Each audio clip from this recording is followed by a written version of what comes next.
Beautiful inland, still dangerous at the coast. Hey everyone, it's meteorologist Joe Martucci here. Hurricane Erin still makes its impacts on our Friday. Even though she's moving away from us, the ocean is nearly as dangerous on Thursday. You didn't want to be in the water yesterday. You don't want to be in the water today. It just looks nicer outside than what it was on Thursday. We are still expecting tidal flooding, and it's going to be significant again. And considering that it's Friday, more of us are out the shore, and this is happening during the evening. I expect there to be more issues if we're not careful. If you see flooded water, turn around. You don't know how high that water is. And then as far as the weather goes, what's happening in our atmosphere, well, it feels like early fall out there with a crisp feel in our atmosphere too. Here's a look at our highest gusts on Thursday, right around where I thought we'd be, which was 45 miles an hour or so. Here's a look at just a few of our tidal flooding reports. And it didn't matter if you were in Monmouth County, Ocean, Atlantic, or Cape May, you had flooding as we went into our Thursday evening high tide, which was either on the high end of moderate stage or just getting into major stage. I mean, just getting into right at that level in Sea Isle City and in Cape May doing that. Here's a photo of Seabright I took from my drone on Thursday night. Cars trying to get through the water on Ocean Avenue. It was impassable, really, as we went even a little bit earlier in the evening. And you don't want to drive through that flooded water. It's salt water. You don't know how high that water is. It will corrode your car. And at worst, you could have water rescues like we saw in Atlantic City on the Black and White Horse Pikes on Thursday night.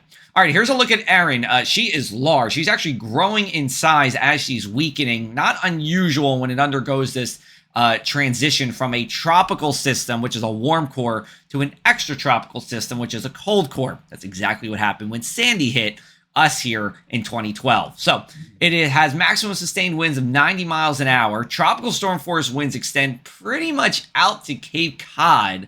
It's going to stay tropical until Friday night. It's quickly moving to the north and east. It's 450 miles away of LBI, but we're still seeing that dangerous ocean today.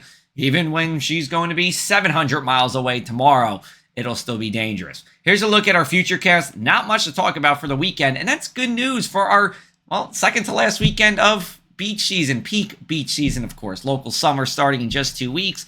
We do look for a few clouds as we go into Sunday. A cold front's moving in from the west, but there's also kind of a tropical system to our south. It probably isn't going to be a tropical depression, but it will be moving up. So the combination of the two will bring a few showers Sunday night into Monday. Here's a look at our coastal flooding setup for our Friday. Erin to our east, high pressure to our west. That is some good news because that means a northerly wind, and that means we're talking about if you're in Monmouth or Ocean counties, this being parallel with the beach and then just straight up offshore south of there. So this means we're still going to see moderate stage tidal flooding, but it's going to be lower than where we were yesterday. So a little bit improved, but still, bayside roads flood, roads will close.